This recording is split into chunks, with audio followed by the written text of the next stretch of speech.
Hello everyone. आज से हम सेट के क्वेश्चंस को भी करना स्टार्ट करेंगे। इससे पहले मैंने पीजीटी के क्वेश्चन, टीजीटी के क्वेश्चंस और यूजीसी नेट के क्वेश्चंस भी कराए हैं और साथ ही साथ मैं सारी प्रिपरेशन भी कराती हूँ, जैसे कि स्टैटिस्टिक्स की, इकोनोमेट्रिक्स की, और आगे आने वाले टाइम में मैं हर एक सब्जेक्ट को अपने चैनल पे आप लोगों को सारी वीडियोस प्रोवाइड हो जाएंगी। तो आज मैं केरला सेट फरवरी 2019 का पेपर करवाऊंगी। इसको दो पार्ट में करेंगे क्योंकि 120 क्वेश्चन है, तो इसको हम हाफ डिवाइड करके करेंगे। तो आज का ये जो पेपर है इसमें हम 50 क्वेश्चन डिस्कस करेंगे और बाकी अगले वीडियो में हम नेक्स्ट जो बचे हुए हैं उसको डिस्कस करेंगे। तो इस पेपर को डिस्कस करने से पहले ये सारे प्रीवियस ईयर पेपर बहुत इंपॉर्टेंट है, पर इसको ध्यान से देखिएगा।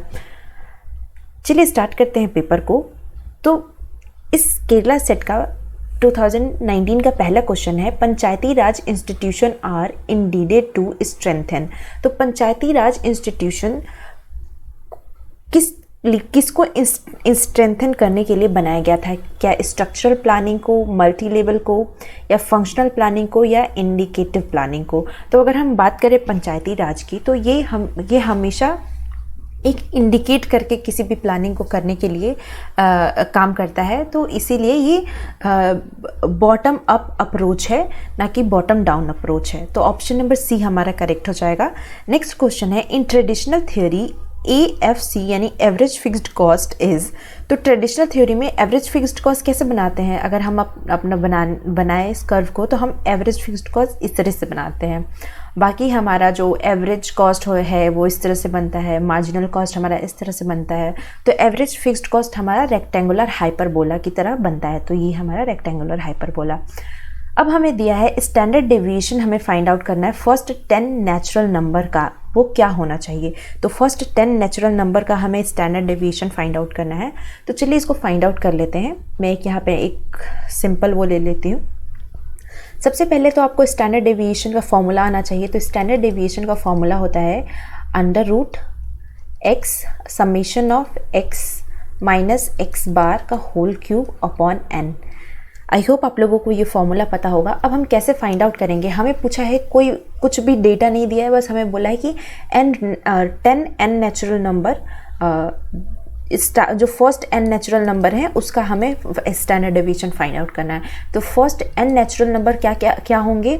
1 2 3 4 5 6 7 8 9 10। ये हमारे फर्स्ट 10 नेचुरल नंबर हैं। अब हम इसको कैसे फाइंड आउट करेंगे? तो ये हमारा मीन है और ये x की वैल्यू है, यानी कि हर एक ईच की सीरीज में जो वैल्यू होगी वो। तो सबसे पहले तो हम मीन फाइंड आउट कर लेते हैं, मीन क्या आ रही है। अगर हम इन सबको ऐड करेंगे और डिवाइड करेंगे 10 से, तो चलिए ऐड कर लेते हैं। अगर हम सबको ऐड करेंगे तो आएगा 55, और हम इसको डिवाइड करेंगे तो आएगा 5.5। तो हमारा मीन कितना आया? 5.5। अब हम यहाँ पे एक टेबल बनाएंगे जहाँ पे लिखेंगे x, और x हमारा है 1 2 3 4 5 6 7 8 9 10। ये टेबल हम अपने सुविधा के लिए बना रहे हैं ताकि हमारे कैलकुलेशन में कोई गलती ना हो। अब ये है 1 और हमारा x बार क्या है? 5.5। यहाँ पे लिख लेंगे 2 - 5.5, 3 - 5.5, 4 - 5.5, 5 - 5.5, 6 - 5.5, 7 - 5.5, 8 - 5.5, 9 - 5.5 एंड 10 - 5.5। ये है। अभी आया कितना? तो अगर हम इसको माइनस करेंगे तो आएगा -4.5। इसको माइनस करेंगे तो ये आएगा -3.5। इसको माइनस करेंगे तो आएगा -2.5। ये -1.5, ये -0.5, ये अभी प्लस में आएगा 1.5, ये 2.5, 3.5, 4.5 एंड यहाँ एट लास्ट 5.5। हमें क्या निकालना है? x माइनस x बार का होल स्क्वायर। तो अब हम क्या करेंगे? इन सब का स्क्वायर करेंगे। तो हमारा नेक्स्ट जो कॉलम बनेगा x माइनस x बार का होल स्क्वायर। ये इसका स्क्वायर करेंगे तो क्या होगा? इसका स्क्वायर करेंगे तो आएगा 4.5 का स्क्वायर होता है 20.25, 3.5 का स्क्वायर होता है 12.25, 2.5 का स्क्वायर होता है 6.25, फिर 1.5 का स्क्वायर 2.25, फिर ये 0.5 का स्क्वायर 2. अब ये सारे पॉजिटिव में वैल्यू हो जाएंगी जो नेगेटिव थी, क्योंकि हमने स्क्वायर किया। इसी तरह हम सबका स्क्वायर कर लेंगे। 6.25 ये हमारा बन जाएगा 12.25, अगेन 20.25 एंड लास्ट 30.25। अब हमें क्या करना है, हमें इसका समेशन चाहिए था। अब हम इन सबको जोड़ देंगे, तो सम कर देंगे, ये समेशन का साइन होता है। सम करेंगे हम x माइनस एक्स बार का होल स्क्वायर का, तो हमारा जब हम सम करेंगे तो ये आएगा 112.50। अब हमने सम कर लिया। अब हमें फाइनली हमने जो निकाला है अब उसको हम पुट कर देंगे। मैं यहाँ पे कर दे रही हूँ, अपने फॉर्मूला में पुट कर देंगे। तो हमारा फॉर्मूला क्या था, अंडर रूट। तो अंडर रूट में हमारा सबसे ऊपर वाली वैल्यू क्या आई है, 112.50 अपॉन, और n की वैल्यू 10 थी, 10 हो जाएगा। अगर हम इसको कैंसिल आउट करेंगे तो ये आएगा 11.25 अंडर रूट। अगर हम इसके अंडर रूट को सॉल्व करते हैं तो हमारी जो वैल्यू आएगी अराउंड 3.35 आएगी। इसको आप लोग एक बार पॉज करके देख लीजिएगा, मैंने पूरा सॉल्व किया है कि कैसे सॉल्व करते हैं। हमारी वैल्यू आई अराउंड 3.35 आ रही है हमारे रूट की वैल्यू। अगर हम इसमें देखें तो इसमें 3.35 दिया नहीं है, लेकिन 3 में अगर कोई वैल्यू दी है तो वो है सी वाला, सी में सी दिया हुआ है, लेकिन इसका ऑफिशियल आंसर की में बी आंसर है। तो मे बी इसका आंसर मुझे गलत लग रहा है, क्योंकि इसका आंसर होगा 3.35।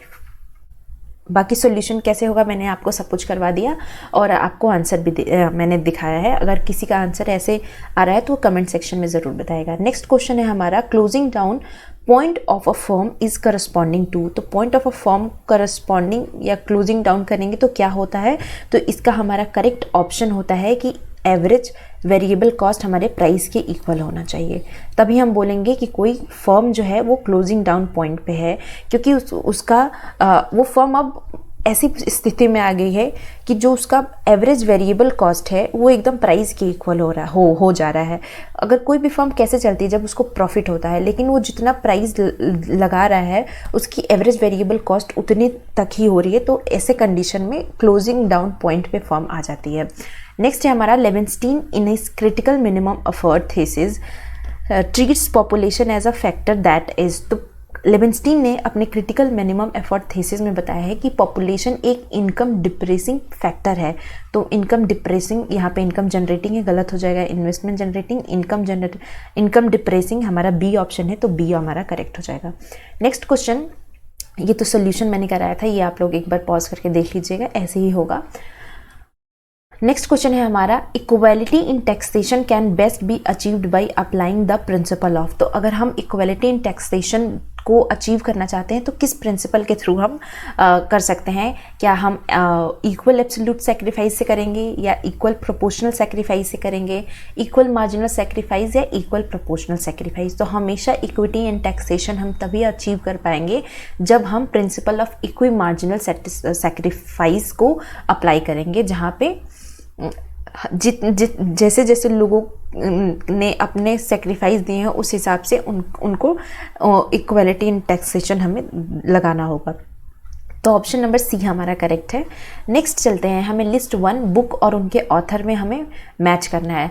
तो सबसे पहले आपको जो आता हो, क्योंकि कई बार ऐसा होता है कि ऐसे मैच ऑफ द फॉलोइंग में हमें सभी चीज़ें नहीं आती हैं, तो जो आपको आता हो सबसे पहले आप उसे लगा लीजिए। तो मेरे ख्याल से अगर आप प्रिंसिपल ऑफ पॉलिटिकल इकोनॉमी देखिए तो ये कई बार हमने पढ़ा है, और ये दिया है जेएस मिल ने। तो आपका 4th का तो कंफर्म है कि 2 ही होगा।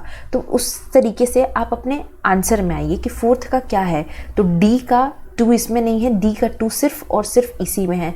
तो अगर आपको बाकी के 3 नहीं भी आते हैं तो आप आंख बंद करके बी को करेक्ट कर सकते हैं। लेकिन अगर किसी को ये प्रिंसिपल ऑफ इकोनॉमी नहीं आता है, किसी को कुछ और आता है, सपोज करिए उसको पता है हिस्ट्री ऑफ इकोनॉमिक एनालिसिस किसने दिया है, तो history of economic analysis Schumpeter ने लिखा है। अगर किसी को ये भी आता होगा तो वो बी का 3rd दिखेगा, तो बी का 3rd कई सारे में हो तो एलिमिनेट करना थोड़ा डिफिकल्ट हो जाएगा।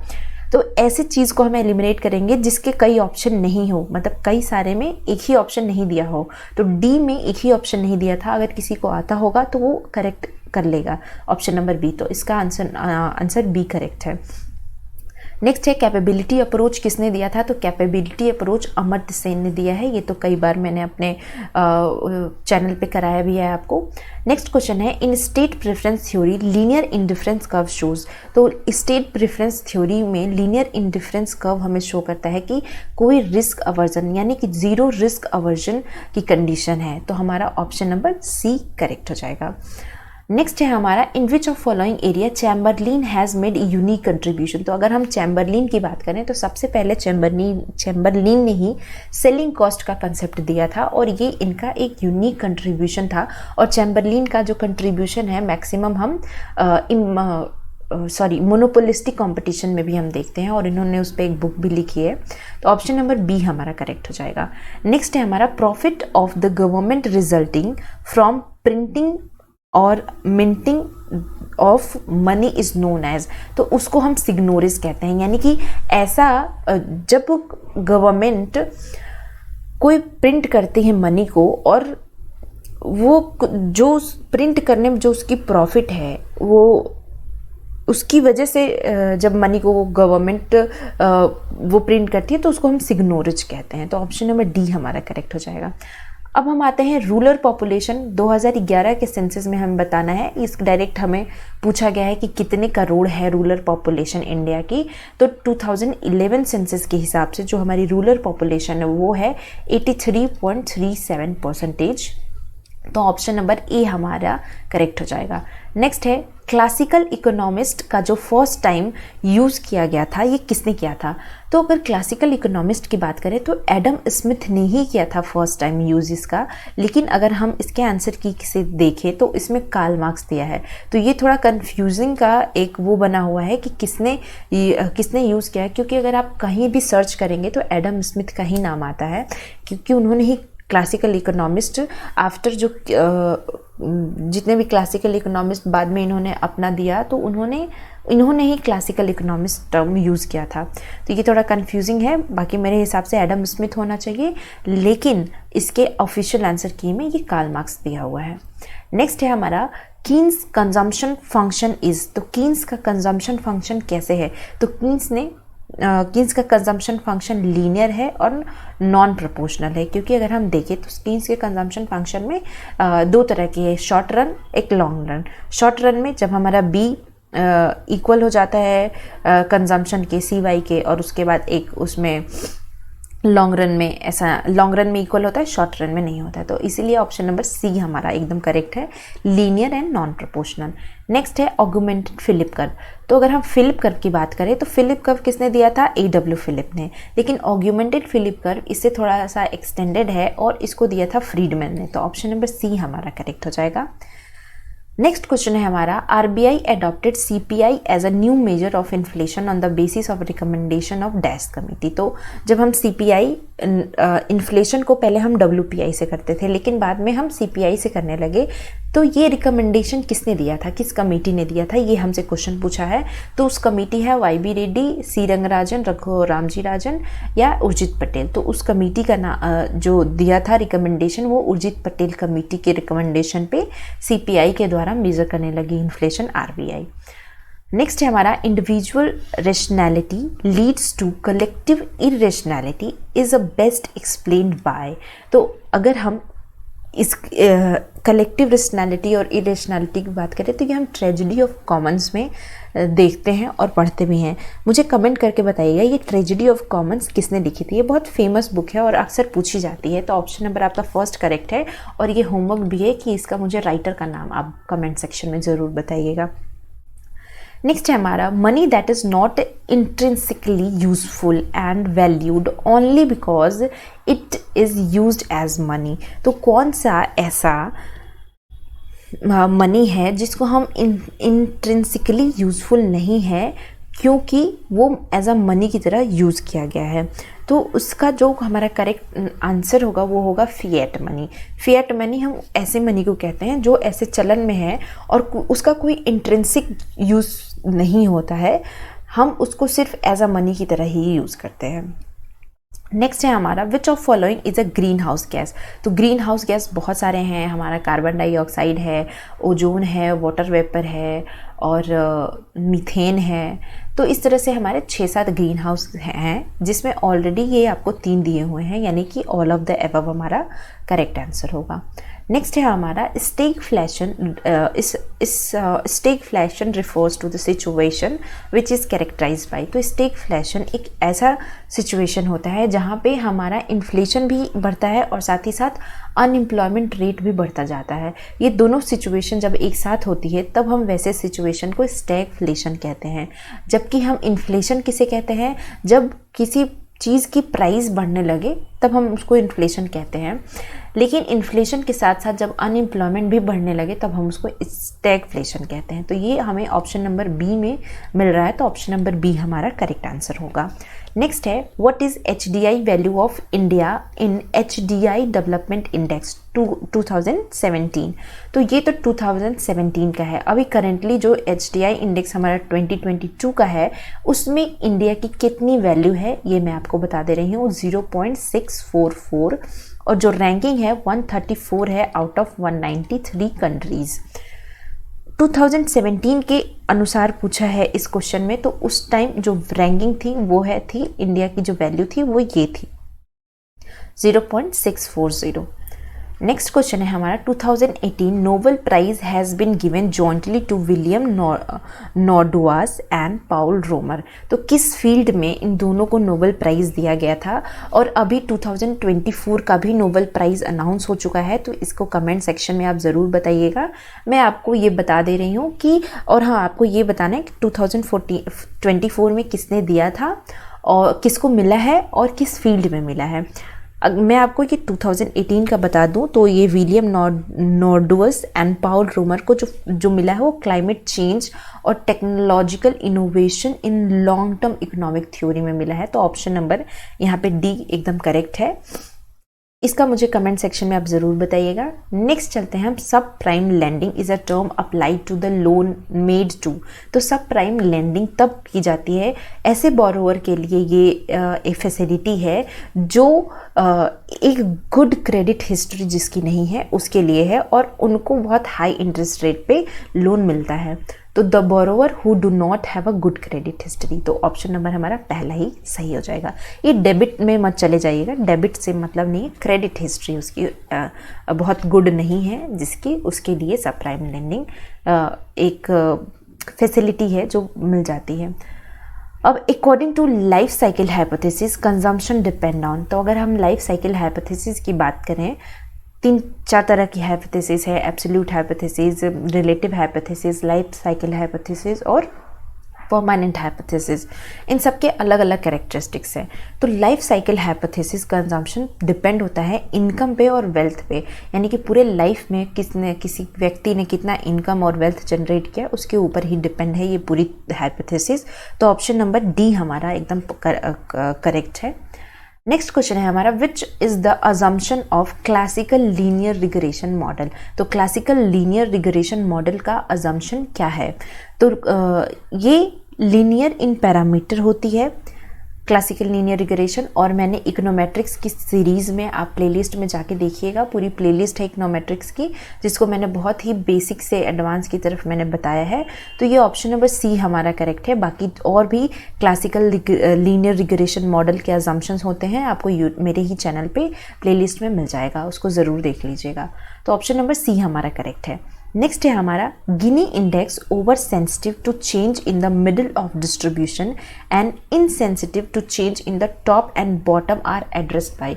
तो अगर हम गिनी कोएफिशिएंट की बात करते हैं तो गिनी कोएफिशिएंट को एक तो हम लॉरेंज रेशियो से भी निकालते हैं, लेकिन अगर हमें सेंसिटिविटी और इनसेंसिटिविटी की बात करें तो उसको हम पाल्मा रेशियो से निकालते हैं। तो ऑप्शन नंबर सी हमारा करेक्ट हो जाएगा, पाल्मा रेशियो।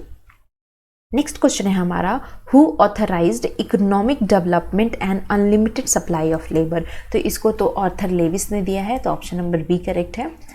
नेक्स्ट क्वेश्चन है हमारा कैल्डोर्स स्टिलाइज्ड फैक्ट्स डू नॉट इंक्लूड। तो कैल्डोर के हिसाब से कौन सा जो फैक्ट्स है वो इंक्लूड नहीं होता है?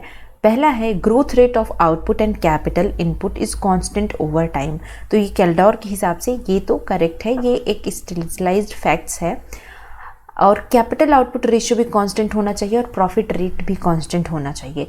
लेकिन जो growth rate of capital stock है कांस्टेंट है बट लेस देन लेबर, तो ये ऐसा कुछ इन्होंने नहीं बताया था, तो यही हमारा ये इंक्लूड नहीं है कैल्डोर्स के स्टेबलाइज्ड फैक्ट में। तो ऑप्शन नंबर बी हमारा करेक्ट हो जाएगा। नेक्स्ट है प्रपोर्शन ऑफ चाइल्ड पॉपुलेशन, जो कि 0 से 14 तक लिया गया है। वर्किंग एज पॉपुलेशन इतना लिया गया है इन केरला। तो पर्टिकुलरली ये केरला के उससे पूछा है कि चाइल्ड का पॉपुलेशन और वर्किंग एज का पॉपुलेशन क्या है, कैसे परसेंटेज में है। तो ये केरला सेट है, इसीलिए केरला से रिलेटेड ये पूछा गया है। तो इसका जो ऑप्शन है हमारा 23% चाइल्ड पॉपुलेशन का प्रोपोर्शन है और 64% ये एवरेज वर्किंग एज ग्रुप का पॉपुलेशन है। और ये वर्किंग एज ग्रुप इससे इतने के एज के बीच को मानते हैं और चाइल्ड पॉपुलेशन इससे इतने के बीच के मानते हैं। वर्डून्स लॉ क्या होता है, तो हमेशा पहले याद रखिएगा वर्डून्स लॉ आते ही कि ये पॉजिटिव रिलेशनशिप के बारे में बात करता है। तो पहले ही देख लेते हैं, ये यहाँ पूछा है negative relationship between growth of population की ग्रोथ को तो वैसे भी नहीं बताता है, ग्रोथ ऑफ आउटपुट ये बताता है। तो पहला तो ऐसे ही गलत हो गया। फिर पॉजिटिव रिलेशन, ये तो करेक्ट है, इसमें भी पॉजिटिव इसमें भी पॉजिटिव। फिर देखते हैं कि ग्रोथ ऑफ आउटपुट होना चाहिए, इसमें ग्रोथ ऑफ इनकम है ये गलत, ग्रोथ ऑफ सेविंग है ये गलत, growth of output and growth of productivity. तो ऑप्शन नंबर बी हमारा करेक्ट है। तो इस तरह से आप एलिमिनेट कर सकते हैं। अगर आपको कोई एक चीज़ भी याद हो अच्छे से तो आप कोई भी क्वेश्चन कर सकते हैं। तो पॉपुलेशन ये ग्रोथ ऑफ आउटपुट और ग्रोथ ऑफ प्रोडक्टिविटी के बीच के पॉजिटिव रिलेशनशिप को बताता है, उसे ही हम कहते हैं वर्डून्स लॉ। नेक्स्ट है हमारा the ratio of total physical quantities of imports to the total physical quantities of export, उसको हम क्या कहते हैं। तो अगर आप टर्म्स ऑफ ट्रेड देखेंगे तो टर्म्स ऑफ ट्रेड बहुत सारे हैं। Income terms of trade, commodity terms of trade, real factor terms of trade, double factor terms of trade, gross factor terms of trade, gross barter terms of trade. तो इस तरह से बहुत सारे terms of trade हैं और उनके अलग अलग फॉर्मूले भी हैं और जो कि अक्सर एग्जाम में पूछे जाते हैं। तो अगर हम फिजिकल क्वांटिटी ऑफ इंपोर्ट और क्वांटिटी ऑफ एक्सपोर्ट की बात करें, जिसको हम इस तरीके से लिखते हैं quantity of import upon quantity of, ये इंपोर्ट है और ये क्वांटिटी ऑफ एक्सपोर्ट, तो इसको दिखाता है, इसको हम बोलते हैं gross barter terms of trade. तो ऑप्शन नंबर हमारा सी करेक्ट हो जाएगा। जबकि कमोडिटी टर्म्स ऑफ ट्रेड हमें दिखाता है price of export upon price of import. Next है हमारा Keynesian theory of involuntary unemployment is based on. तो कीन्जियन थ्योरी का इनवॉलेंट्री अनएम्प्लॉयमेंट किसके ऊपर बेस्ड होता है, डिफिशियंसी इन एग्रीगेट डिमांड, ये तो कहीं से भी कीन्स ने नहीं बताया है। प्राइस फ्लेक्सिबिलिटी और मनी वेज रिजिडिटी, इसके बारे में कीन्स ने बात की है। तो यही दोनों हमारा इनवॉलेंट्री अनएम्प्लॉयमेंट किससे रिलेटेड सही है। तो ऑप्शन नंबर ये सेकंड और थर्ड हमें सिर्फ और सिर्फ सी में दिख रहा है, तो सी हमारा करेक्ट हो जाएगा। नेक्स्ट क्वेश्चन है determine the equilibrium level of national income if the consumption function is an economy. हमें कंजम्पशन फंक्शन दिया है और इन्वेस्टमेंट दिया है और हमें इक्विलिब्रियम लेवल डिटरमाइन करना है। तो सबसे पहले तो मैं ये क्लीन कर दूं और उसके बाद मैं आपको बताती हूँ। इसका हमारा आंसर ये था और इसका आंसर ये था। अब किस तरह से इसको सॉल्व करेंगे 33 को, तो हमें कंजम्पशन फंक्शन दिया है 40 प्लस 0.85 और इन्वेस्टमेंट दिया है हमें 75 करोड़। अगर हम y की बात करें तो ये क्या होता है हमारा नेशनल इनकम C प्लस आई प्लस जी प्लस एक्सपोर्ट माइनस इम्पोर्ट, लेकिन हमें सिर्फ C प्लस आई ही दिया है तो हम सिर्फ यही दोनों को रखेंगे। तो ये हो जाएगा 40 प्लस 0.8y और प्लस 75, इधर ये y है। अब ये y टर्म को हम क्या करेंगे, इधर लेके आएंगे लेफ्ट हैंड साइड, तो ये हो जाएगा y माइनस 0.8y और इसको जब हम ऐड करेंगे तो ये हो जाएगा ये 75 और 40 115। अब हम क्या करेंगे, अब हम ये हो जाएगा 0.2y और ये 115 और y की वैल्यू क्या हो जाएगी 115 अपॉन 0.2, और जब हम इसको सॉल्व करेंगे तो ये हो जाएगा 1150 अपॉन 2, और इसको फर्दर जब हम 2 से डिवाइड करेंगे तो ये आ जाएगा 575। तो y की वैल्यू कितनी आएगी 575। हमें कहाँ दिया है 575, हमें दिया है इसमें, तो हमारा ये वाला आंसर करेक्ट हो जाएगा डी। नेक्स्ट क्वेश्चन है हमारा, calculate the intra industry trade index if the country export and import are worth 1000 and 75 crore respectively. तो इसको मैंने यहाँ पे किया है, तो ये ऐसे ही रहने देते हैं।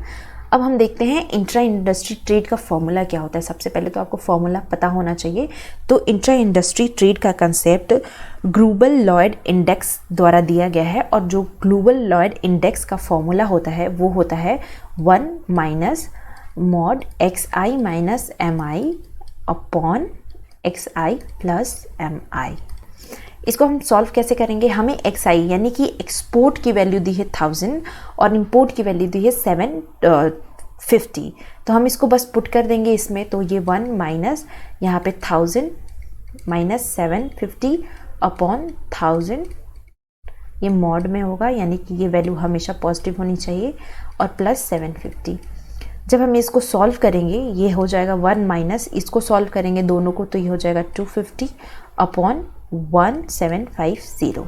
अब हम इन दोनों को जब डिवाइड करेंगे तो यहाँ पे मैं कर दे रही हूँ 1 माइनस, ये आ जाएगा 0.1428, और जब हम इसको माइनस करेंगे 1 में से तो ये आएगा 0.8572, और इसको अप्रॉक्सीमेटली में हम लिख सकते हैं 0.86।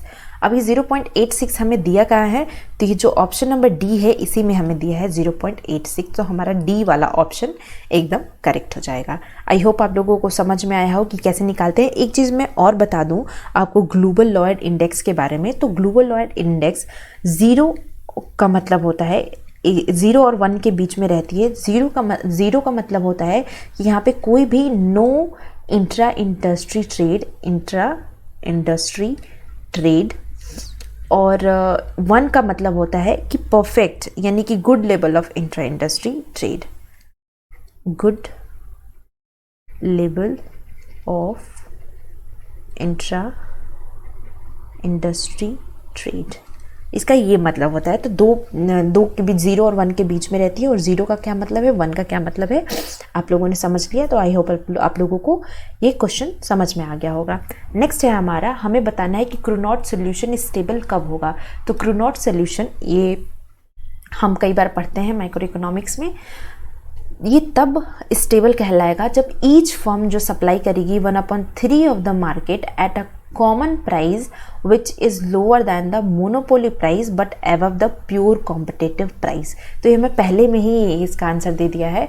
तो हमेशा ये तभी स्टेबल कहलाएगा जब हमारा 1/3 of the market common price होगा, और ये लोअर होगा किसके, मोनोपोली प्राइस के, और एबव होना चाहिए प्योर कंपटीशन के। तो पहले ही हमारा आंसर करेक्ट है।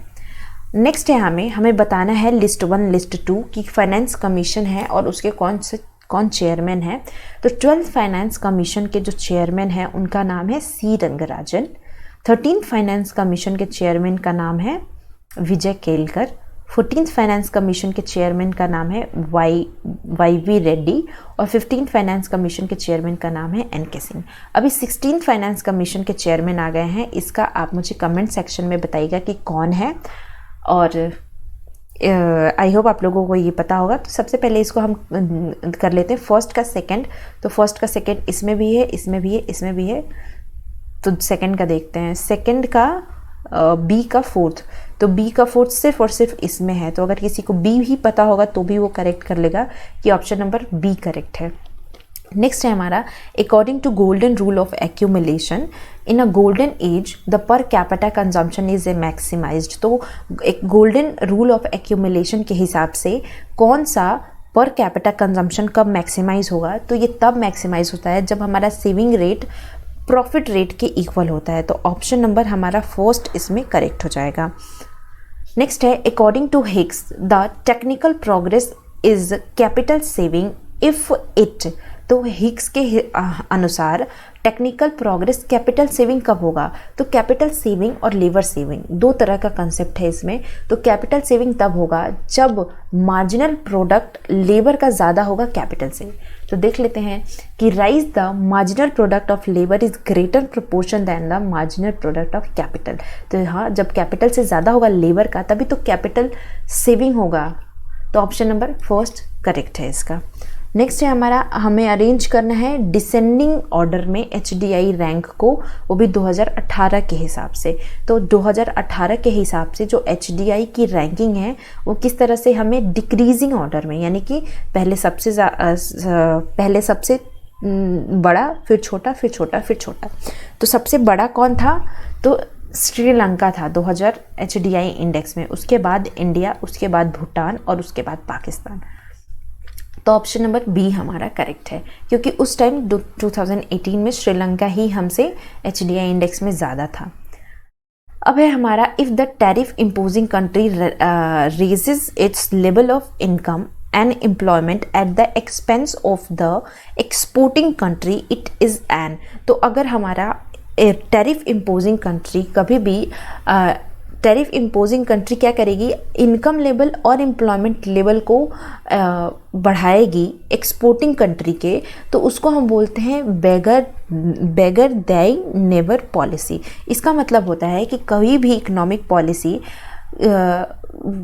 उस कंट्री के लिए ज़्यादा यूज़फुल होगी जब वो इम्प्रूव करना चाहता है खुद की इकोनॉमिक सिचुएशन को, लेकिन जो एक्सपेंसेस है वो अदर कंट्री के द्वारा की जा रही हैं, उसी को हम बोलते हैं बेगर दे नेवर पॉलिसी। तो ऑप्शन नंबर हमारा बी यहाँ पे करेक्ट हो जाएगा।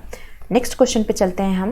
Peacock and Wiseman displacement is cited as an explanation of. तो पीकॉक एंड वाइसमैन में डिस्प्लेसमेंट इफेक्ट का मतलब होता है कि जब भी टैक्सेशन जब भी गवर्नमेंट का जो स्पेंडिंग है वो ज़्यादा होगा तो लोग पुराने टैक्सेशन से नए टैक्सेशन की तरफ शिफ्ट होंगे।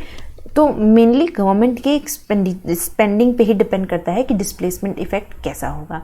तो इसके अनुसार सेविंग इज कंजम्पशन नहीं, इंक्रीज इन गवर्नमेंट स्पेंडिंग। तो डिस्प्लेसमेंट इफेक्ट एक्सप्लेनेशन क्या होगा?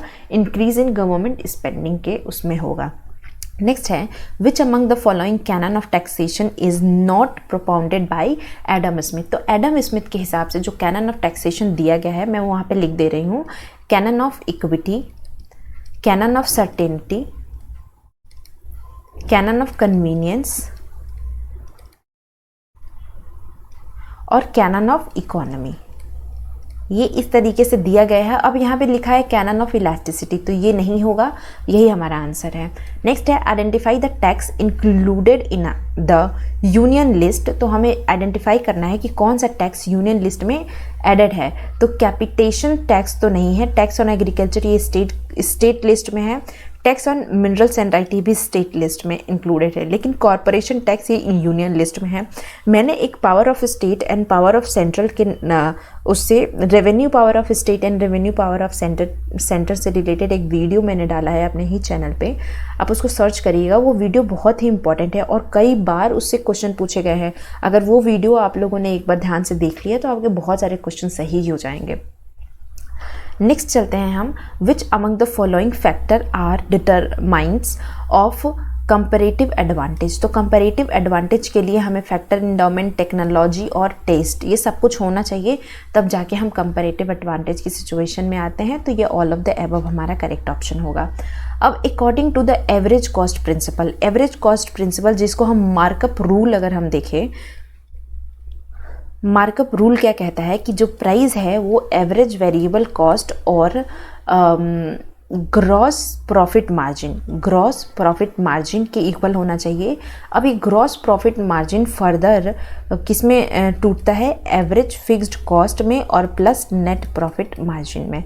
तो इस तरह से ये मार्कअप रूल है एक, जो कि हमें बी में दिख रहा है क्लियरली, तो बी हमारा करेक्ट हो जाएगा। अब यहाँ पे एवरेज फिक्स्ड कॉस्ट भी दिया तो ये गलत हो जाएगा, क्योंकि ये ग्रॉस प्रॉफिट मार्जिन का पार्ट है, एवरेज फिक्स्ड कॉस्ट और नेट प्रॉफिट मार्जिन। तो हमारा ऑप्शन नंबर बी करेक्ट है। नेक्स्ट है, the behavioural theory of the firm which focuses on the decision making process of the larger multi-product firm under certainty is a imperfect market is developed by। तो imperfect market किसके द्वारा develop किया गया है? जब decision making focus वो भी multi product of the firm पे किया गया, तो शाइट एंड मार्च ने इसको डेवलप किया है। तो ऑप्शन नंबर हमारा ये सी करेक्ट हो जाएगा। नेक्स्ट है ऑफर कर्व को और हम क्या कहते हैं? तो ऑफर कर्व का दूसरा नाम है रेसिप्रोकल डिमांड कर्व। तो ये पहले ही दिया है, तो पहला आंसर करेक्ट हो जाएगा। Consider the following statement related to the basic point price system. तो हमें बताना है कि इस जो भी स्टेटमेंट दिए हैं वो कौन सा करेक्ट है according to the basic point price system. तो the basic point price system is an extension of Hotelling model of non collusive pricing by duopolist located in a different places. उसके बाद है तो ये बेसिक प्राइस सिस्टम इससे related होता है कि बेसिक प्राइस सिस्टम क्या बताता है हमें? ये एक्सटेंशन है हॉटलिंग मॉडल का, वो भी नॉन कोलिजिव प्राइसिंग में, जिसको डिफरेंट प्लेस पे लोकेट किया जाता है ड्यूओपोलिस्ट के द्वारा। नेक्स्ट है हमारा the basic price adopted by the oligopolist. तो ये गलत है, ये ओलिगोपोलिस्ट के द्वारा नहीं अडॉप्ट किया गया है, ये अडॉप्ट किया गया है ड्यूओपोलिस्ट के द्वारा, और वो उसमें भी हेट्रोजीनियस प्रोडक्ट दिया, तो ये गलत है। उसके बाद आता है basic point price system is something called a Petersburg plus point pricing system. तो ये हमारा करेक्ट है। ये याद रखिएगा, ये ड्यूओपोलिस्ट के द्वारा अलग अलग प्लेसेस में लोकेट किया जाता है, और ये एक हॉटलिंग मॉडल का एक्सटेंशन भी माना जाता है, और साथ ही साथ इसको हम पीटर्सबर्ग प्लस प्राइसिंग सिस्टम भी कहते हैं। तो option number first and third हमारा सिर्फ करेक्ट होगा, तो ऑप्शन नंबर सी करेक्ट है। नेक्स्ट है हमारा marginal efficiency curve is general. तो मार्जिनल इफिशियंसी कर्व हमारा क्या है? तो ये इनवर्स रिलेशनशिप बताता है इन्वेस्टमेंट और रेट ऑफ इंटरेस्ट के बीच में, और ये हमेशा कैसा होता है? डाउनवर्ड स्लोपिंग, इस तरह से होता है। तो हमारा ऑप्शन नंबर बी करेक्ट हो जाएगा। और आज के वीडियो का लास्ट क्वेश्चन है, according to CES production function the value of distributive parameter lies between. तो CES प्रोडक्शन फंक्शन में एफिशिएंट पैरामीटर, डिस्ट्रीब्यूटिव पैरामीटर, ये सारे पैरामीटर्स होते हैं। उसमें हमें बताना है कि डिस्ट्रीब्यूटिव पैरामीटर किसके बीच में लाई करता है? तो वो लाई करता है 0 greater than equal to alpha, और ये लेस दैन है 1 के, तो ये इसके बीच में लाई करता है। तो ऑप्शन नंबर बी हमारा करेक्ट हो जाएगा। और मैं आपको इसका ऑफिशियल आंसर की भी यहाँ पे दिखा दे रही हूँ। अभी हम लोगों ने कहाँ तक किया है, यहाँ तक किया है। इसके बाद के क्वेश्चन भी मैं आपको करवाऊंगी। इसमें कुछ क्वेश्चंस गलत थे, वो भी मैंने आपको बताया कि क्या क्या प्रॉब्लम थी, और कुछ क्वेश्चन सही थे, उसको भी मैंने बताया। तो आज के लिए इतना ही। Thank you so much and stay tuned for